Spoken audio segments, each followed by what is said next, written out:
பிரேஸ்லாம் கர்த்தருடைய நாமத்துக்கு ஸ்தோத்திரம் உண்டாவதாக. இந்த மத்தியான வேலையிலும் கூட நம்ம ஒரு டிஃப்ரெண்ட் பார்க்க வேண்டியது இருக்குது. அதாவது பழைய ஏற்பாட்டில் இருக்கிறது அப்படியே புதிய ஏற்பாட்டில் இருக்குது. பழைய ஏற்பாட்டில் இருக்கிற எல்லா காரியங்கள் புதிய ஏற்பாட்டிலையும் சொல்லப்பட்டிருக்குது.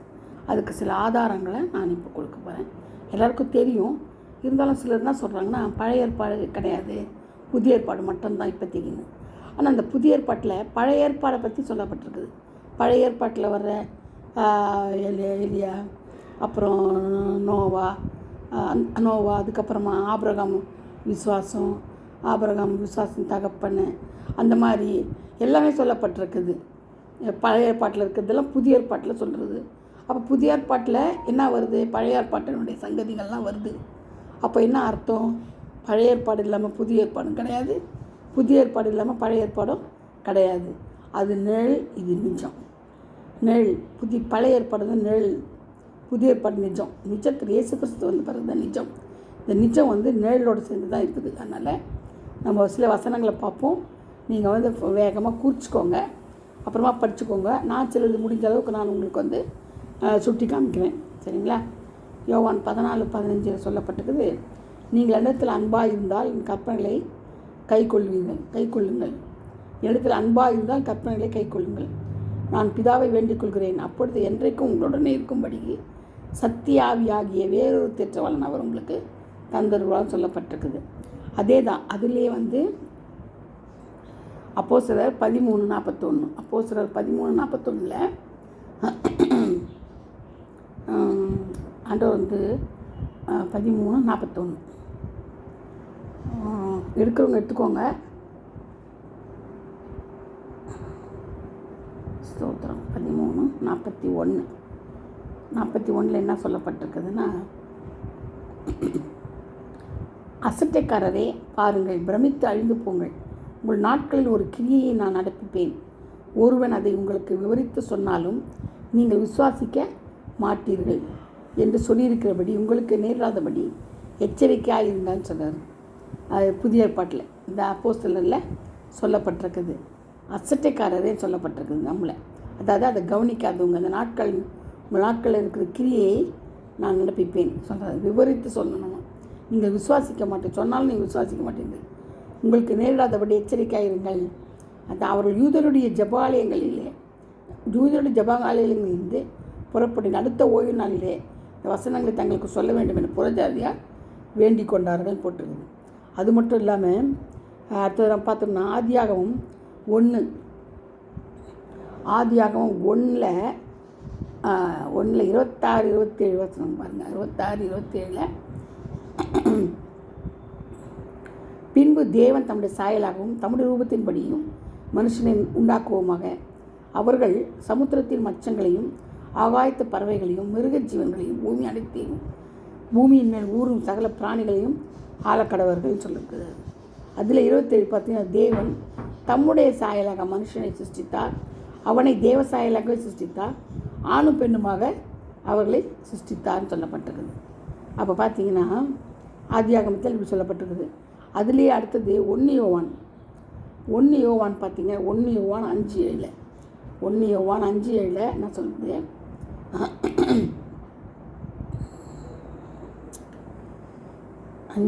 பரலோகத்தில் சாற்றிடுகிறவர் மூவர், பிதா, வார்த்தை, பசுத்தாவி என்பவர்களே. இம்மூவரும் ஒன்றாக இருக்கிறார்கள். பார்த்தீங்களா? இதில் 1 யோவான் 5:7 பரலோகத்தில் சாட்சியர்கள் மூவர், பிதா, வார்த்தை, பசுத்தாவியானவர். அப்போது பிதா எங்கே இருக்கிறாரு? பழைய ஏற்பாட்டில் இருக்கிறார் பிதா. வார்த்தை இயேசு கிறிஸ்து. பசுத்தாவியானவர் இப்போ இருக்கிறவர். மூன்று ஒன்றா. பூலோகத்தில் சாட்சியர்கள் 3. பூலோகத்தில் சாட்சியர்கள் யார்? 3. ஆவி, ஜலம், ரத்தம் என்பவர்களே. இவை 3 ஒருமைப்பட்டிருக்கிறது. 3 ஒருமைப்பட்டிருக்கிறது. நாம் மனுஷனுடைய சாட்சி ஏற்றுக்கொண்டால் அதை பார்க்க தேவனுடைய சாட்சி அதிகமாக இருக்கிறது. தேவன் தமது குமாரனை குறித்து கொடுத்த சாட்சி இதுவே. தேவன்னா குமாரத்தில் கொடுக்குற சாட்சி தான் தேவனை பற்றி சாட்சி கொடுக்குறாரு இல்லையா? அடுத்தது பாருங்கள், ஆதியாகமம் 3:15 பாருங்கள். ஆதியாகமம் 3:15 3:15 வசனம் ஒன்று ஆணித்தரமாக இருக்குங்க, பயங்கரமாக இருக்குது, நம்மளால் கிரகிக்க முடியல. உனக்கும் ஸ்திரீக்கும் உன் வித்துக்கும் அவள் வித்துக்கும் பகை உண்டாக்குவேன். அவர் உன் தலையை நசுக்குவார், நீ அவர் குதிங்காலை நசுக்குவாய் என்றார். பார்த்தீங்களா? அது மட்டும் இல்லை, அவர் ஸ்திரீயை நோக்கி, நீ கர்ப்பவதியாக இருக்கும்போது உன் வேதனையை மிகவும் பெருக பண்ணுவேன், வேதனையோட பிள்ளை பெறுவாய், உன் ஆசை உன் புருஷனை பற்றி கொண்டிருக்கும், அப்புறம் அவன் உன்னை ஆண்டு கொள்வான் என்றார். பார்த்துக்கோங்க, இதில் ஆதியாகமத்தில் சொல்லப்பட்டிருக்குங்களா 15:16. அதையே பார்த்தீங்கன்னா 1:26-27 சொல்லப்பட்டிருக்குது. ஆதியாகமம் 3:15 சொல்லப்பட்டிருக்குது. சரிங்களா?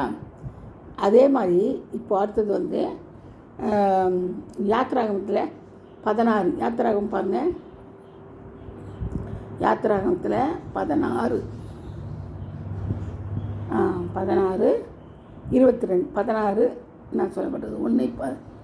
யாத்திராகமம் 1:16 சொல்லப்பட்டிருக்குது. 1:16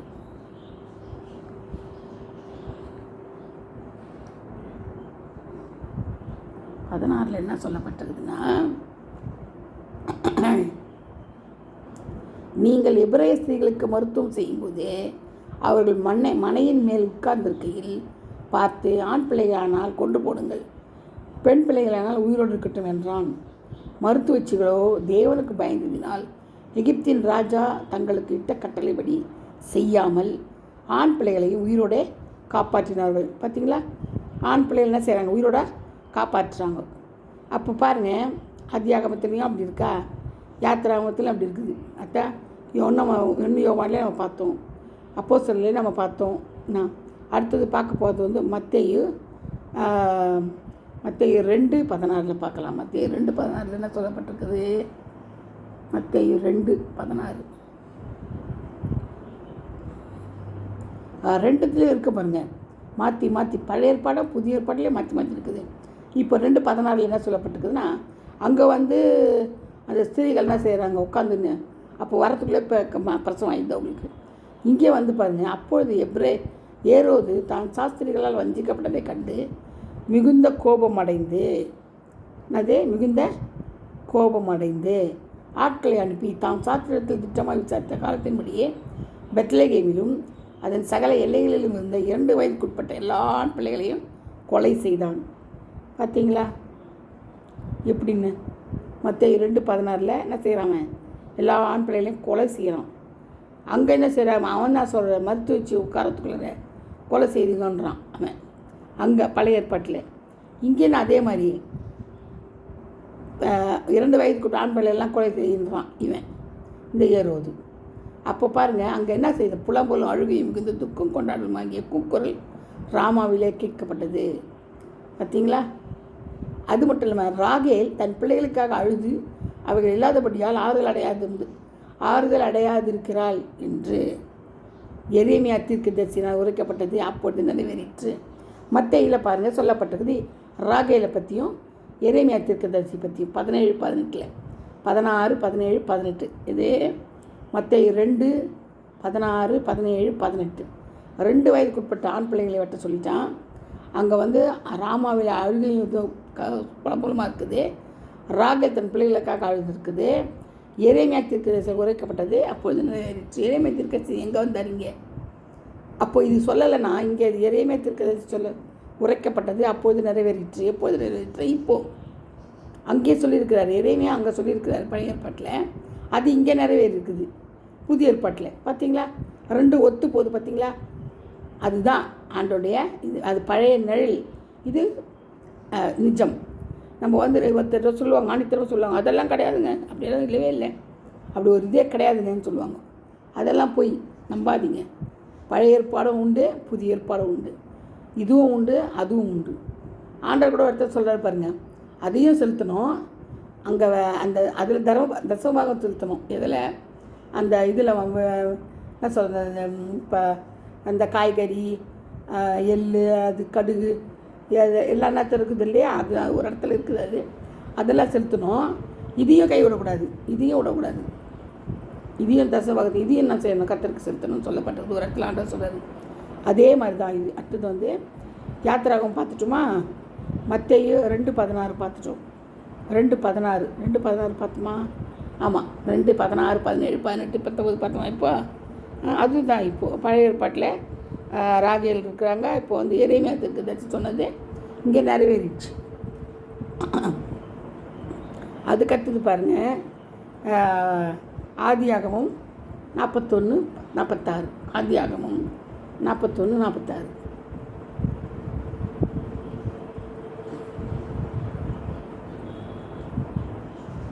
ஆதியாகமம் 41. ஏன் உங்களுக்காக தான் நிதானமாக சொல்கிறேன். 41:46.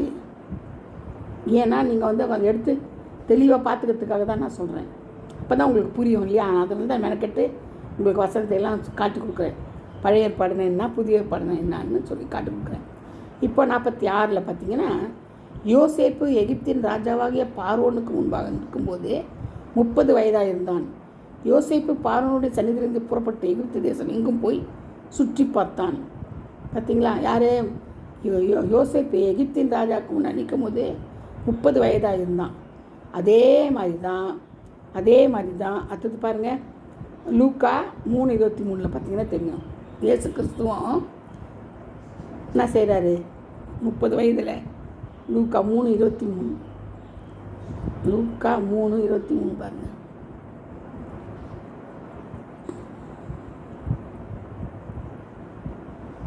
அப்போது இயேசு 30 லூக்கா 3:23. லூக்கா 3:23 பார்த்தீங்கன்னா, அப்போது இயேசு ஏறக்குறைய 30 வயதுள்ளவரானார். அவர் யோசேப்பின் குமாரன் என்று எண்ணப்பட்டார். அந்த யோசேப்பு ஏலியின் குமாரன். பார்த்தீங்களா? எப்படி சொல்லப்பட்டிருக்குது? நீங்கள் லூக்காவில் சொல்லப்பட்டிருக்குது.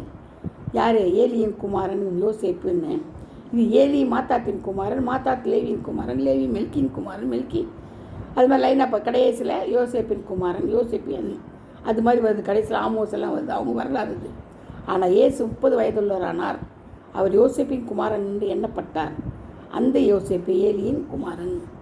இப்போ இதனது பழைய ஏற்பாட்டில் குறிக்குது. பார்த்தீங்களா? இயேசு கிறிஸ்து 30 வயசான, அங்கே வந்து யோசேப்புக்கு 30 வயசான அவன் நின்னான். எங்கே நின்னான்? இது அது சொல்லியாச்சு. மற்ற 2:16 நின்னாங்க இல்லையா? பழைய ஏற்பாட்டில் நின்னாங்க. புதிய ஏற்பாட்டுக்கு வந்தாங்களா அவங்க ராகியல்னு? இப்போ வந்து எரேமியா தீர்க்கதரிசி நிறைவேறிச்சாங்க இங்கே மற்ற 2:16.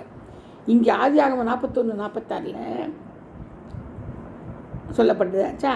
அடுத்தது லூக்கா 3:23 சொல்லப்பட்டிருக்குது. இயேசு ஏறக்குறைய 30 வயதுள்ளவரானார்னு.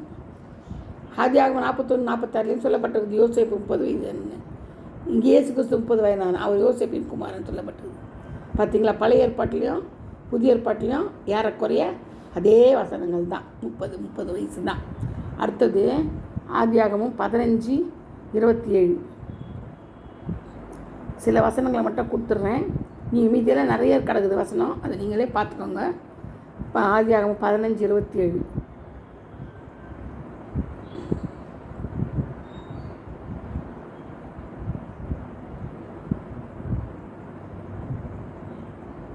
ஆதியாகமம் 24:14 சாரி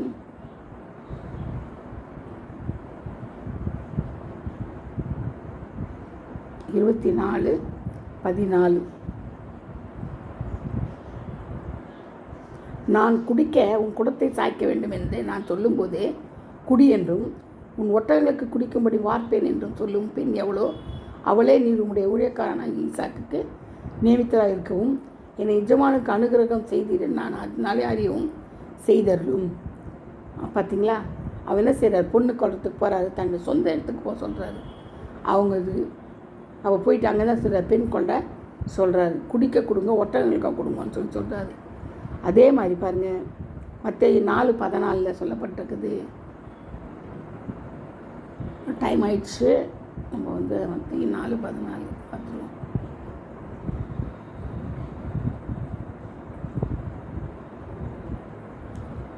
கடற்கரை அருகிலும் யோர்தானுக்கு அப்பத்தும் உள்ள செபுலோன் நாடும் நப்தலி நாடும் ஆகிய புறஜாதிகளுடைய கலிலேயாவிலே இருளில் இருக்கும் பெரிய ஜனங்கள் வெளிச்சத்தை கண்டார்கள். மரண இருளின் திசையில் இருக்கிறவர்களுக்கு வெளிச்சம் உதித்தது என்று ஏசாயா தீர்க்கதரிசினால் உரைக்கப்பட்டது நிறைவேறும்படி இப்படி நடந்தது. பார்த்தீங்களா? இதுவும் என்னது பழைய ஏற்பாட்டை சார்ந்து தான் இருக்குது. இது மத்தேயு 4:16 4:14 வரையும் என்ன சொல்லப்பட்டிருக்குது. ஏசாயா தீர்க்கதரிசனம் உரைக்கப்பட்டிருக்குது. ஏசாயா திருப்பதினால் உரைக்கப்பட்டிருக்குது. அது மட்டும் இல்லை, 40 நாள் பரலோகராஜ் சமீபத்தில் இருக்குதுன்னு அது முதல் இயேசு மனந்திரும்பும் பரலோகராஜ் சமீபத்தில் பிரசங்கிக்க தொடங்கினார். அவர் பார்த்திங்கன்னா கலிலேயா கடலெல்லாம் போயிட்டு சுற்றி திரிகிறார். அதுதான் விஷயமே தான். ஏசாயா தீர்க்கதரிசனம் உரைக்கப்பட்டதுனால தான் இதெல்லாம் நடக்குது. கர்த்தர் தாமே நம்மளுக்கு ஞானத்தையும் அறிவையும் தந்து ஆராய்ச்சி செய்யணும். வேதத்தை நல்லா நீங்கள் ஆராய்ந்து பாருங்கள். பழைய ஏற்பாடும் புதிய ஏற்பாடும் ஒரே மாதிரி இருக்கும். வசனங்கள் ஒத்து போகும். அது இல்லாமல் இது இல்லை, இது இல்லாமல் அது இல்லை. ஆனால் சிலர் என்ன சொல்லுவாங்க, புதிய ஏற்பாடு மட்டும் போதும்னு சொல்லுவாங்க. சிலர் இயேசு நாமன்னுவாங்க. அதெல்லாம் ஒன்றும் கிடையாது. பிதா குமாரன் பரிசுத்தாவினால் தான் நம்ம திரியேக தெய்வம் தான். அதுதான் முக்கியம். சரிங்களா? நீங்கள் வஞ்சித்து போகாதபடி ஆராய்ச்சி பண்ணி வேதத்தின்படி வேத வசனத்தின்படி நடந்துக்கோங்க. கர்த்தர் தாமே ஆசீர்வதிப்பாராக. இன்னும் இது பார்ட் 1 வச்சுக்கோங்க. பார்ட் 2 தரேன் நான். செகண்ட் இதே தான். சரிங்களா? Praise the Lord. God bless you all.